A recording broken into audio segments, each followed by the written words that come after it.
Welcome to the exploration of a land where nature breathes through every mountain, forest, and tradition. The Nilgiris, located in the heart of the Western Ghats, are not just scenic mountains or tourist destinations. They are a living, breathing ecosystem that interweave ecology, culture, and sustainability. Recognized by UNESCO as a World Heritage Site, this region is one of the richest biodiversity hotspots in the world. But more than that, they are the home to vibrant indigenous communities who have lived and are living in harmony with the land for centuries. Their traditions, beliefs, and lifestyles are deeply rooted in ecological balance.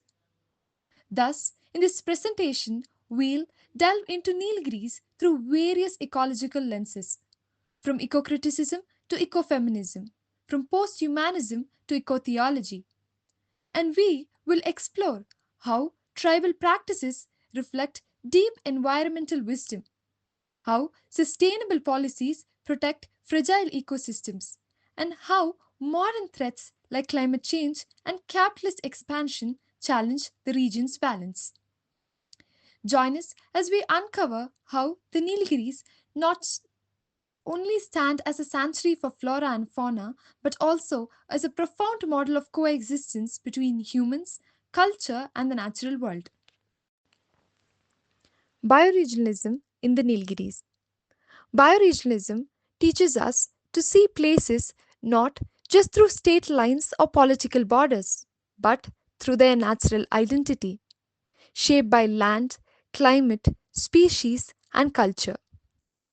The Nilgiris are a perfect example of this idea.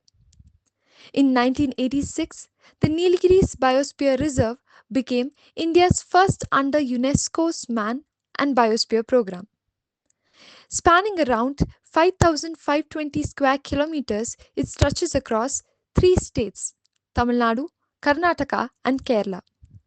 What unites this region isn't governance, it's the shared mountains, forests, and ecosystems that flow across state boundaries. The landscape here is made up of Monte grasslands and ancient solar forests, some of the oldest and most unique habitats in the world. These high altitude ecosystems support an extraordinary range of life found nowhere else. The Nilgiris are a home to over 3,700 species of plants, including 132 that are endemic and more than 2,000 used in traditional medicine. Nearly 1,500 of these species grow only in this region. Animal life is just as rich as it, with 100 species of mammals and 370 species of birds, along with many reptiles and amphibians. Some of the most iconic species include the endangered Nilgiri tar, the rare lion-tailed macaque, and the majestic great hornbill. Through the lens of bioregionalism, the Nilgiris show us that the region's true identity lies in its ecological rhythms, in the deep connection between the land, its people, and every living being that calls it home. The Nilgiris are not only rich in biodiversity, they are also the home to vibrant indigenous cultures that have coexisted with nature for centuries. There are six tribal communities native to the Nilgiris: Todas, Kotas, Irulas, Badugas, Katanayakas, and Paniers. Each of them hold a unique ecological worldview shaped by tradition, spirituality, and deep respect for the environment. Here, we'll explore the ecological philosophies and practices of three of these communities, the Todas, Kotas, and Badugas, through key eco-critical lenses. Let's begin with ecofeminism. Ecofeminism draws connection between the domination of nature and the marginalization of women. And many tribal societies in Nilgiris reflect an alternative to this pattern. Take the Toda community, for instance, a matriarchal society that honors women not just as caretakers of the culture, but as leaders of change. A personal story here brings this to life. My friend Siddharth Kutin, a member of the Toda community, often speaks with pride about his mother, Vasamalli, the first woman in their tribe to graduate and become a government employee. Her journey reflects how empowerment and ecology often go hand in hand. Similarly, in Badaga culture, women are revered through the worship of Ettayamman, the divine ancestral mother. Every winter, thousands gather for the Ettai festival, not just as religious event, but as a celebration of feminine strength, generational knowledge, and community that ties to the land. Through these traditions, we see that for these communities, nature is not a source to be used. It is sacred, feminine force to be honored and protected. Now, let's move into the realm of ecotheology, a concept that explores the spiritual connections between nature and the divine. For the Todas, nature is not separate from the sacred, it is the sacred. For them, the most holy being is the buffalo. They worship that to be their divine and perform elaborate ceremonies for their worship.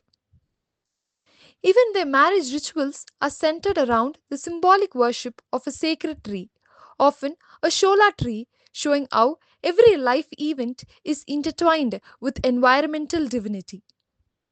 And when it comes to death, they follow a ritual known as Pachai Kedu or green funeral. This ceremony avoids polluting elements and instead emphasizes returning the body to the earth in a natural way.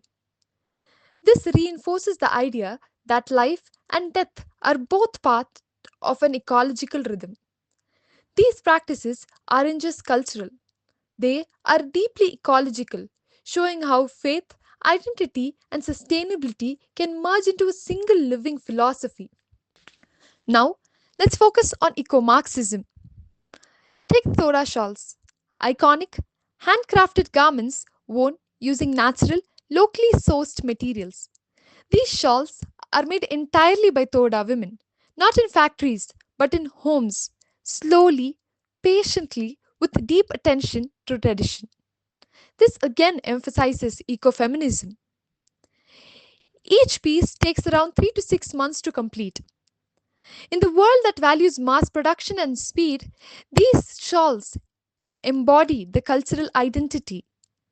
These are priced between 5,000 to 15,000 and not only show or preserve their cultural heritage but also support a fair and sustainable livelihood, challenging the capitalist exploitation with community resilience. A similar ethos shapes the practices of the Kota tribe. The Kotas are skilled forest honey collectors, but unlike commercial operations, they practice sustainable gathering, carefully taking only what is needed and leaving the hives unharmed. Every batch can take several days, depending on the terrain and the bees' rhythms. The honey, sold at rupees 500 to 1000 per kilo, is ethically sourced, reflecting a balance between income and ecological responsibility. These practices show how tribal economies are not about profit, they are about principled survival, rooted in cooperation, patience, and respect for nature. This leads to the concept of ecomimicry, where architecture and design intimate nature's forms and functions. The Toda huts, with their barrel shaped roofs made of bamboo thatch and reed, blend seamlessly into the slopes and climate of the Nilgiris. Their compact size and curved form resist heavy winds and retain warmth, naturally sustainable, without the need to form insulation or cement. Similarly, the Kota homes are built with stone, clay, and lime, materials that regulate temperature and age beautifully over time. These aren't just shelters, they are architectural dialogues with the lands. Together, these traditions resist consumerism and environmental degradation not through protest but through practice. Now, when we talk about queer eco criticism, beyond boundaries and hierarchies, queer eco criticism explores the fluidity of identity and the rejection of rigid systems. The Toda community has documented In the Nilgiris, a kaleidoscope of people, culture, and nature, edited by Paul Hawkins, reflects this ethos through its non binary approach to gender roles and social cultures. Rather than enforcing rigid patriarchal or heteronormative norms, Thoda kinship, rituals, and emotional relationships are shaped by community function and shared responsibilities. This creates space for more inclusive understanding of identity, nature, and belonging, one that aligns deeply with the spirit of ecological harmony. Thus, in this tribal worldview, nature and identity are not compartmentalized, they are intertwined. Through inclusive traditions and sustainable practices, their way of life challenges dominant ecological and social norms, offering a powerful model of coexistence, care, and community. Now, let's talk about the post humanism that's in practice in Nilgiris in the form of a chemical industry. The Cordate Factory, Arvangadu. The Cordate Factory, Arvangadu stands as a unique example of post humanism, where technology, nature, and human endeavor coexist in balance.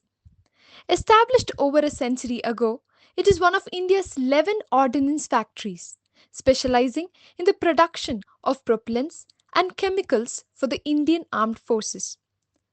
What makes this industrial unit remarkable is its minimal ecological footprint, despite its sensitive function.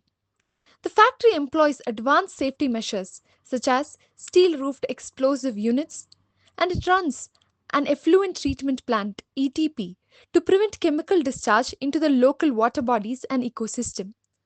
Chosen for its temperate climate, the Nilgiris support this ice security manufacturing unit without compromising the surrounding biodiversity. This makes it a living testament to the ideals of posthumanism, where human innovation works with and not against the environment.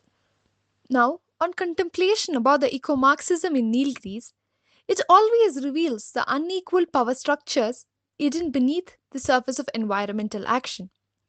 On paper, policies like land use regulation and plastic bans seem progressive, but in practice, their enforcement is deeply unequal. While strict rules limit the actions of local communities, but the wealthy elites often bypass these regulations, acquiring ecologically sensitive land to build luxury resorts and estates. Nature in this system is commodified.